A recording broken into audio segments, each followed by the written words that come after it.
as you can see, this beat is quite simple, nothing complicated. It's being carried mostly by the drums right here. There's only 3 melodic elements being rotated throughout the beat in certain sections, right? And I started off with these chords right here, these ones right here, and they sound something like this.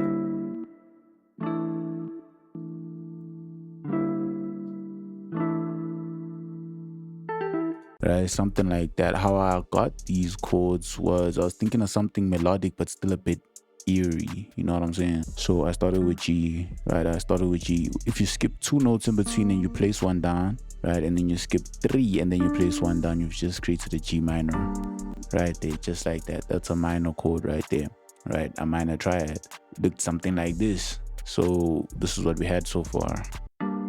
That's it. I then highlighted this, copy pasted 1 2 3 4 5 down, transposed the D up like that. Big pause, but yeah, now that's how I sound. You know what I'm saying? But it wasn't really sounding the best, and then I added this E, just like this.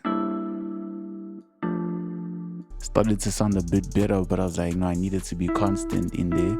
So I added the E again, and then I took the D right here and I transposed it down, big pause, and this is how it now sounded. Basically, that's really how I did this part right here. This F was brought down to match the E right there at the top, as you can see, and it's completely.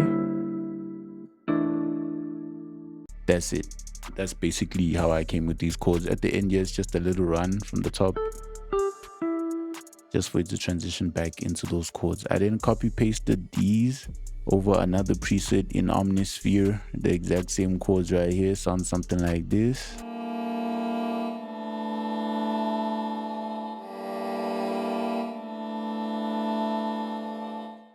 Right, you're hearing that it has that eerie sound, like those eerie strings, guitar strings being scratched or something. And I copy pasted the exact same chord again over onto another Omnisphere, a third instance, with another preset which sounded something like this.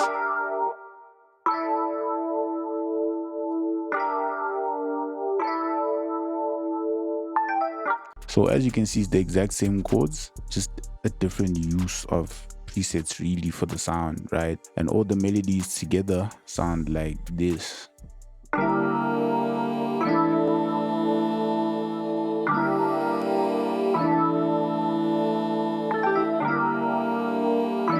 Right, and you can see it's quite simple. It just repeats itself throughout the entire beat, taking out certain parts here and there and adding them back in just for a little bit of variation, you know. And obviously we have the tag Wvvvy turn it up, you know what I'm saying? And then we got into the 808, and this is what we started with right here. It sounds a bit like a Zay 808 mixed in with the spins. You can hear that there's that long tail end for Zay, and this is all we put down.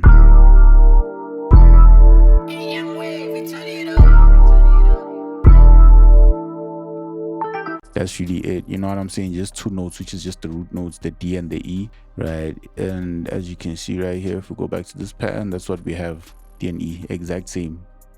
Following that basically throughout the entire beat, that's basically the pattern for it. As you can see, there are no changes, right?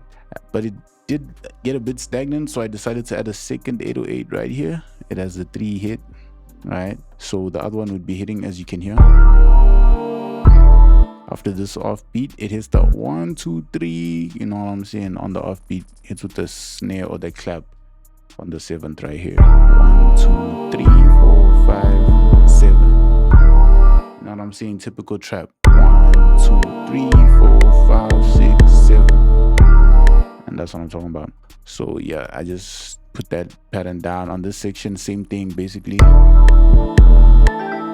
where I'm just doing a little glitch effect right here, playing around with velocity a little bit, you know what I'm saying, to give the ear something to listen to, a little movement. So both 808s together sound like this. Let me play with the clap. I'm not really doing much here, as you can see, right? It's just on the 3, and instead of hitting on the 7 right here, it hits just on the offbeat before that, so that we have bounce, and then it hits again, you know what I'm saying? And then basically similar to this, I wanted something that's gonna add a bit of bounce. So to this, I did volume automation, 3-step, and then I just basically did a roll into the last hit for the snare clap, and to get those out sounds.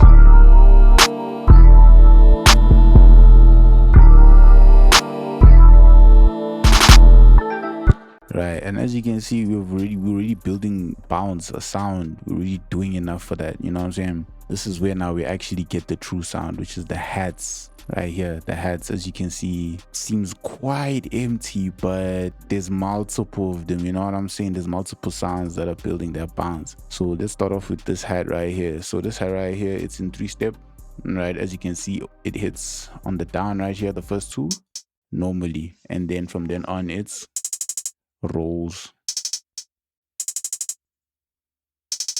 Basically it rolls on the first, it has a few rolls just before, downbeat again, hits again on the down, you know what I'm saying? And then we have another hat right here, same thing, it just rolls in the spaces in between of the other hat. So together, does that sounds?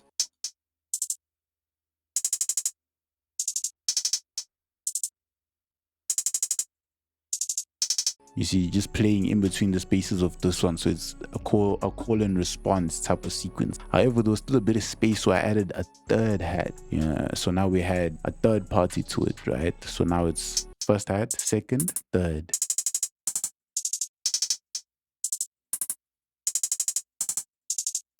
So now it's like all three of them are communicating right now, you know what I'm saying? So yeah, and then just the open hat that hits on the one right here, downbeat just straight on the one. Really, that's it. We have another open hat right here that hits pre-hit just before the downbeat, and back against the downbeat it hits. We have a perk, which is this.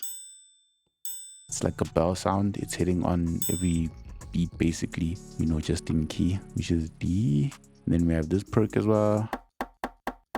You know, classic Metro Boomin type perk right here. It's just hitting a pre-hit before, like a stutter effect basically, and one hit on the downbeat right there. We have a cowbell as well, doing the same thing, just different from the first perk that you saw, which was here. The cowbell is just doing it in the second half of variation, you know, just in the right key right there. Same glitch effect. All I've done to all of them, as you can see, is just a small volume automation. There's nothing going on in all of these patterns. All they're doing, as you can see, I'm using different perks and different hats to just fill in spaces here and there to avoid having a static 2-step type of generic feeling, you feel me? And obviously this is the last perk we have right there, which is basically a ride. And as you can see, it hits right on the 7th, where it hits 7th, 14th, which is right here. If you were to loop from here, it would be 7th, 7th, and a pre-hit right before that, playing a bit with the volume right there, as you can see. So together, all the perks and the hats, quite simple really, sounds something like this now.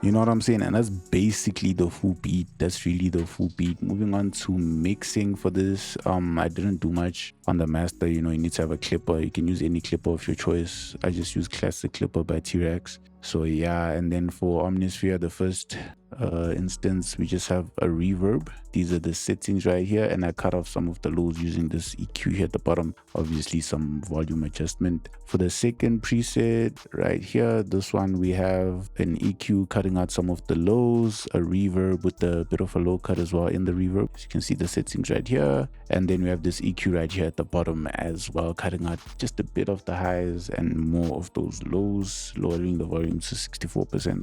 On the third patch of Omnisphere, we have again just the reverb, right, mixed up to 69%, and we have a bit of a low cut, played around a bit with the size on this one, as you can see, right? So basically most of these sounds sounded good enough on their own. All I had to do was cut some of the lows, like this EQ right here at the bottom, as well as just some reverb, just for some, you know, for some life, for some space. So yeah, that's all we really did. For drums mixing, there was nothing here. As you can see, all we did was just volume, really some slight volume movement, and that's because most of the volume was done actually in the playlist. For example, these 808s, as you can see, most of the volume was handled in the playlist. So yeah, that's really the full beat, you know, with the tag and everything. This is how the beat sounds, and I'm out.